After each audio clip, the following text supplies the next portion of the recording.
is presented by Captain Morgan. Please drink responsibly. Pardon the interruption, but I'm Mike Wilbon. It's our last show of the year, Tony.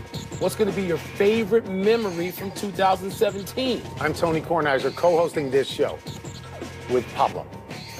Can I ask a question? Sure. Who or what is a Pablo? Yeah, so I really shouldn't have said that because I've given it thought in the last 10 seconds, and it's with Isola. Oh. Except, did you ever do the show with Isola? I think I've done the show with Isola. Because I do the show all the time with Almost Isola. all the time. What is Pablo? Pablo Torre? Is it a stuffed toy? Well, he's young enough to be a stuffed toy. Okay. No, he's not a stuffed toy. Oh. He went to Harvard. Did he go to Harvard? Harvard. That's your account.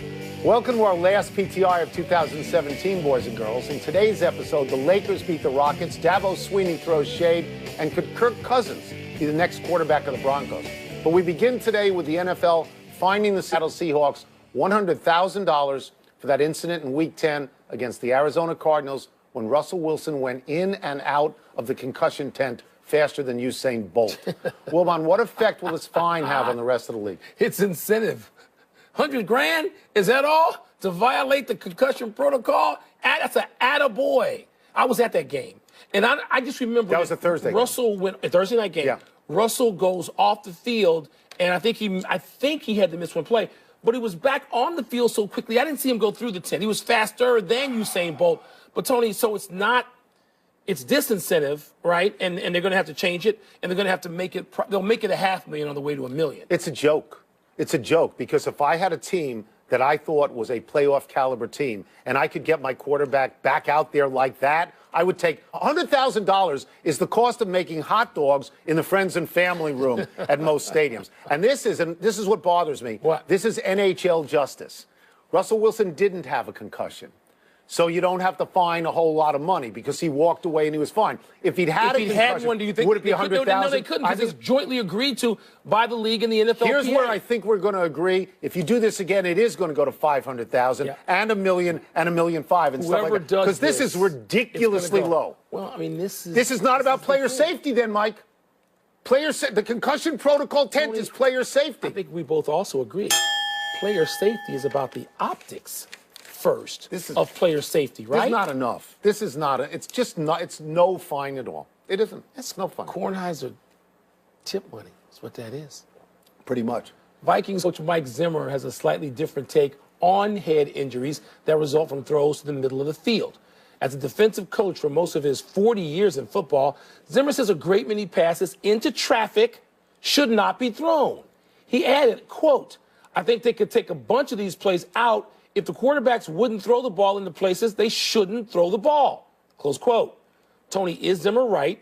Our offense is being careless or reckless to have receivers run those routes. It's really not my tip money. It's basically Wilbon's shoe money over the course of the year. Are they careless? Are they reckless? Are they paying attention to the new rules? And are they trying to take advantage of the new rules? I understand Mike Zimmer's point of view. He's from that side of the ball. And he knows that the rules now are not good for defensive backs. Because now if there's a head-to-head hit, you're going to get defenseless receiver. You're going to get 15 yards. You can be thrown out of the game. You can be suspended.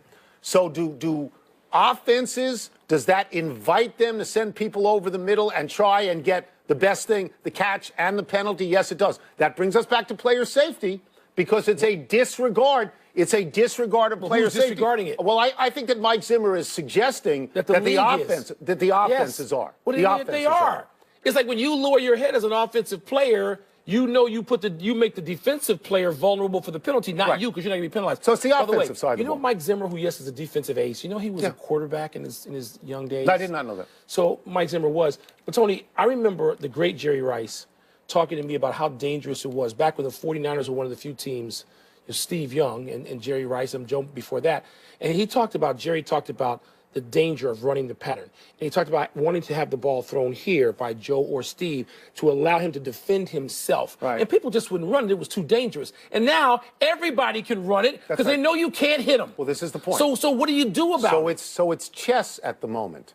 If I change the rule that penalizes the defensive player more than it did in the past when they were able to just lay people out, Then if I'm an offensive guy, I'm going to start sending people over the middle. I don't want him to get hurt, but if I can throw the ball there and I get the 15 yards, I'm happy. You're not as accurate as Joe or Steve. Some guys and are. you're throwing it, as Jerry Rice would say, don't throw it here because I'm going to get my head knocked off. The difference between you and I is that you would say eliminate the helmet-to-helmet penalty, and I would say make it safer all the way around. The Washington Redskins play the Denver Broncos on Sunday in an also-ran game.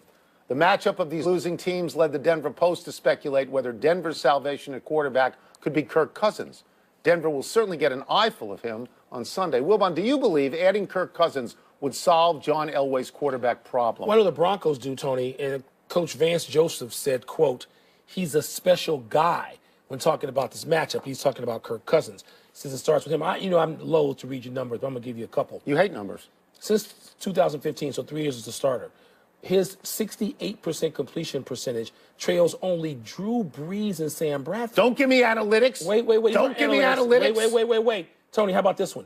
His yards per attempt, third in that time, 3 years, almost 3 years, behind only Matt Ryan and Tom Brady. His quarterback rating behind only Brady, Brees, and Ryan. He's one of the 12 best quarterbacks Well, so in the if league. that's the case, if you believe any of those numbers, and I know you believe all the numbers all the time. I do.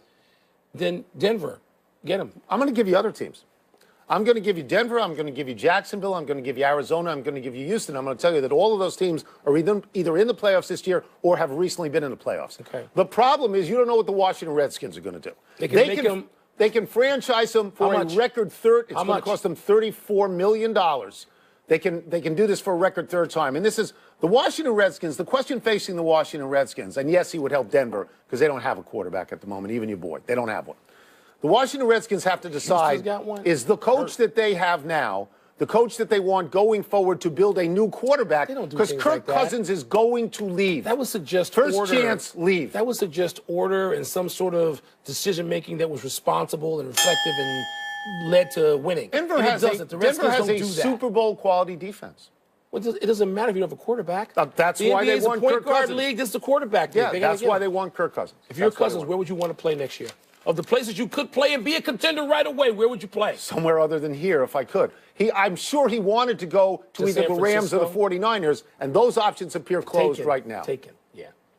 Rare occurrence last night, Tony, an NBA upset in Houston. The Rockets seemed to be a lock. I thought you called this. Well, for their 15th straight win, but lost to the Lakers. Kyle Kuzma, who you haven't even heard of yet. Really? You mean Kuz Control? You think I don't know him? He scored. You don't think I know he went to Utah? 38 last night. I know he was born in Flint, Michigan. Michigan. In your ear to lead the Lakers to victory.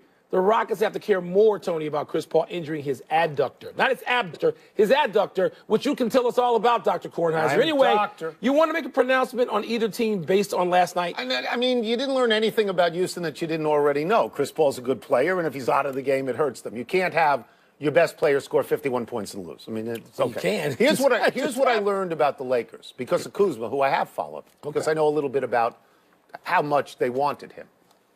Kuzma and Lonzo Ball, who's going to be real good. Yes. And then they've got Ingram, right, and they've got Randall still. So next year, when LeBron James and Paul George go to Los Angeles Lakers, then right then and there, they are a title contending team, and it's them and the Warriors. And that's what I learned. And tell me I'm wrong. I got to say to you, I watched the Rockets for a different reason. They're now. And you wonder whether they can challenge Golden State and whether if they got into it with Boston. But that's fair to wonder. Fair. They got a damn good team. Yes, they coach. They have stars. They have all the requisite stuff. And then I watched the Lakers. All I care about right now is which one of these guys would look great with LeBron. And that's just completely unfair. But Kuzma can shoot it. He's poised. He's got size. What a pick at number 27 in the first round. Thank you for saying that, because 27 is a way down on the chart. Yeah. And I figured it was a joke. 3 of the last 4 years, I figured guys would be out of the league. And one guy I've never heard of, Pascal Siakam. Okay. But Larry Nance Jr. is in the league and playing on the Lakers. Yeah. And Bogdan Bogdanovic, I think, is a good player and a scorer. And Rudy Gobert was 27. So it's not a joke. Wasn't Jimmy Butler 27? That I don't know. That's your count. 27, 28, something like that. We move now to what might be the beginning of bad blood between Dabo Swinney and your boy Urban Meyer, two of the preeminent college football coaches. Swinney snagged a 5-star offensive lineman recruit yesterday out from under Urban's nose in Ohio. The recruit said he chose Clemson because the 48-year-old Sweeney told him that the 53-year-old Meyer, difference of 5 years, already in the back end of his career. Wilbon, are you okay with Dabo Sweeney's negative recruiting tactics? By the way, I'm told from the magic box into my ear that Jimmy Butler was 30th. Okay. You know, Tony, if that's the worst thing that's said in recruiting, you could simply ask the coach if you want to, well, how much older or younger are you than the guy you just slammed? And you could do that, but the parents won't do that. If that's the worst thing that's said and it's not, I can't get riled up over that. It's completely fair to negatively recruit. Of course. It's completely fair. And everybody does it. And by the way, I'm sure Urban Meyer said about somebody's campus, you want to go to that little frog pond? Right. I'm sure he's done that. And so you tell me why the kid wouldn't pick Clemson over Ohio State, because Sweeney owns Urban Meyer. He beat him in a bowl game 4 years ago. In the national championship semifinals last year, he beat him 31-0. Yeah. So that's why you do that. And the reason this is really bad for Urban Meyer is because here are the three schools you can't lose a kid to. Michigan is one, obviously. Right. And then Alabama and Clemson, because you're a contender for the national championship, as are they. That's a bad loss for him. Yeah. He should have babysat that kid better. He's probably got another kid who's better. It's football. Well, it's a 5-star. Who the hell knows? Well, 5-star. So what? Better than 3. These guys you know what? All these kids are pumped up, and people say they're 5-star the moment the recruiting service finds out they're being recruited. It's like in basketball. The kid was 3 stars until Mike Krzyzewski came to his house. He became 5 stars. Don't believe this. You want to recruit against Urban Meyer? You point to Utah, you point to Florida and Ohio State, and you say, how long is he going to stay there, kid? Let's take a break. When we come back, am I right? Of course I am. The Patriots' banning of Tom Brady's guru is a big deal. We're going to ask Steve Young. We'll also ask him whether it's already time for the Niners to shower Jimmy Garoppolo in long-term guaranteed money. Are you changing on him on Garoppolo? Because I think he's good. He's a Chicago boy. I'm going to like him. Okay. But let's not make it. Pardon the Interruption is presented by Captain Morgan. Holiday like a interruption. Presented by Captain Morgan. Part of Happy Hour.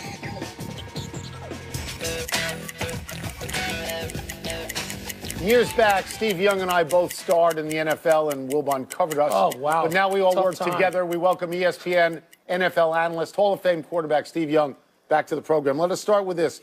The Patriots have banned Tom Brady's trainer/guru. I think this is an enormous deal, and Wilbon doesn't. I'm laughing at it. Where do you come down on this? I can't believe that they actually had to, have your own guy that's in the team plane going with you and all the team functions. I don't even know how they allowed it to get to this place. But, yeah, I mean, you can't be a big deal. I mean, you don't need him next to you. I mean, you're 40 years old. He knows everything he's doing. He's an expert at all the things that this guy gave him, 15 years ago anyway. So I think the only way it's a big deal if there's some kind of rift between Belichick and Brady, because this is my whole point. That is my whole point. You are saying to your Hall of Fame quarterback, I'm bigger than you, and so you can't have this thing that you've had for X amount of years. And if that ruptures, that's terrible. If that's what's happening, it's a big deal. But if it's legal, coming to him and saying, hey, look, this guy's being sued, and we don't want to get in the middle of it, you got to get rid of him, and it's collaborative, then that's no big deal. So right. You know what? You're both right. You just don't know the context, because truly, if it's that, because sooner or later it gets to that, right? I'm the reason why. No, I'm the reason why. And then if they've been able to manage that tremendously. If that starts to devolve, that's a problem. All right, to follow up on it just for a second. Is this trending? Personal gurus? Have you seen junk like this? I mean, if you played today, would you have somebody who you value ahead of, most of the team coaches? It seems insane to me. Not in a way that it was like a big role. I mean, if somebody was in charge of my footwork, because to me, footwork is quarterbacking. So if someone says, hey, look, I'm going to watch your feed and I'll keep you posted, Mike Shanahan used to do that for me. Just watch the film, watch the bottom half of the film, just show me your feet, tell me what you think. And inevitably, if you said at the end of the film, my feet were pretty good, he said, yeah, you played well. I mean, it was really one-to-one. So that, small little, someone wants to help my motion a little bit that says on the edges, maybe. But if someone's coming in to kind of revamp me and tell me that all these big issues that I need to change and do stuff, it's like, look, I got here. I know how to get that. You want to help me on the edges, fine, but no one is going to come in and fundamentally be a big part of my, the guru And of what I'm trying to no accomplish. avocado smoothies. Nobody was feeding you that thing. Well, that's were fine. they? Look, it's all good. That's what. Hey, my wife. That's all I eat is avocado smoothies. So I mean, what am I kidding? I already have my guru. I'm good to go. Steve, What am I kidding? you told Mike Golick and Trey Wingo on radio that the Jaguars could topple Tom Brady and the Patriots. What are you seeing from Jacksonville that puts you in that frame of mind that you like so much? Well, remember the last season with Peyton Manning when his arm was hurt, and that defense just rolled through. Seattle did it 5, 6 years ago. They just rolled through. And they had enough of an offense, a running game, and a quarterback that didn't screw it up and actually helped a little bit. And that defense starts to feel this way. Now, I got to watch the next couple of weeks, but this Jacksonville Jaguar defense starts to make me feel like there's one of these big defenses, the Ravens. You know, I don't want to say they're all the way there, but it feels that way. So to me, going to New England and shutting down the Patriot offense and having them under 14 and somehow Blake Bortles and Leonard Fournette figure out how to put up 21, I can see that. That's not far-fetched in my mind. Jimmy Garoppolo has won his first 3 starts for the Niners and thrown for more than 1,000 yards. Have you seen enough already, Steve, to simply tell the Niners, bring the blank check, let's go? Well, I think they were going to generally do that anyway. I mean, he was an established player that had been through a great system, that's seen how it's supposed to be done. That's half the battle. I always watching Joe was so important to me because I knew what the standard was. I knew, like, you can't, all this mitigating factors in the quarterback, the thousands of things you could blame as a reason not to be great. It's like, no, here's what you got to do. And Jimmy knows that. I think it's really effective, and you can see that he's already helped the team, stabilize the team. They have someone to look up to. They look at him as a veteran, even though he's only played 6 games. He's like, oh, this guy's been around a long time. That's the kind of image that you want. So, yeah, you have to sign him, and now spend all your draft picks and money, $100 million. Go find all the receivers and defensive line, all the people you need to go make this team and make the transition from worst to first super fast. I would get you out of here on this. It's a personal question. You're a Hall of Fame quarterback. That's your position.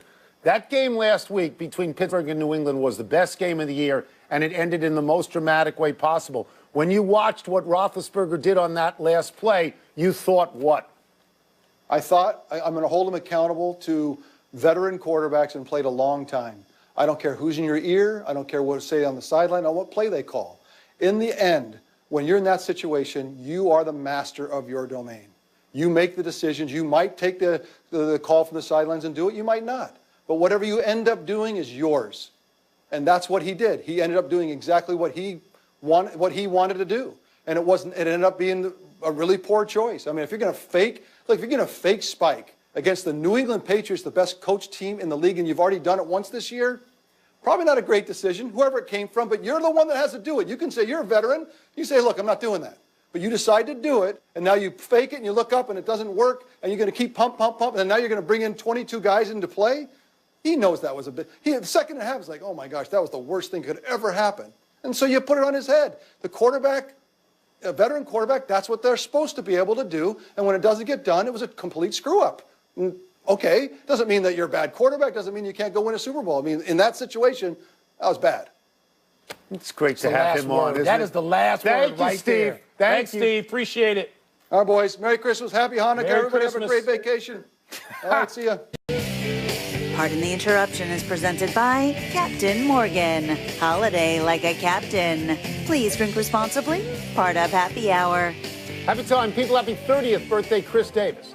Davis hit a combined 85 home runs the last 2 seasons. And you're thinking, yeah, Chris Davis of Baltimore, big power hitter. No, the other Chris Davis. Chris Davis with a K on Oakland. And you're thinking, who? And that's the point. He hit 43 this year and 42 last year. Well, Chris Davis with a C of the Orioles, he hit 85 in 2015 and 16. Crush Davis, I don't remember you wishing him happy birthday. Today's not his birthday. How do you know that? Happy anniversary, Nick Saban, on this day 11 years ago as coach of the Dolphins. Why didn't I say that? You told the assembled Miami media that, quote, I'm not going to be the Alabama coach, unquote. 2 weeks later, you were the Alabama coach. I know how they feel because Nick Saban said the exact same thing to me. He said unequivocally he was not going to be the Alabama coach. Hold on. Let me ask you a question. Where is Nick Saban right now? He's landed in a place that leads me to never believe what he says anyway. He's the That wasn't even the Alabama only coach. time. He is the Alabama coach. Oops.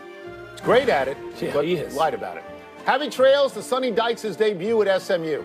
SMU got crushed last night by Louisiana Tech, in one of those dopey bowl games, 51-10. Sonny Dykes was coaching the bowl game because the previous SMU coach left for Arkansas. How did it go? Well, fumble on the first snap, 6 turnovers in the game, including the first 3 offensive possessions. Hard to say it went well.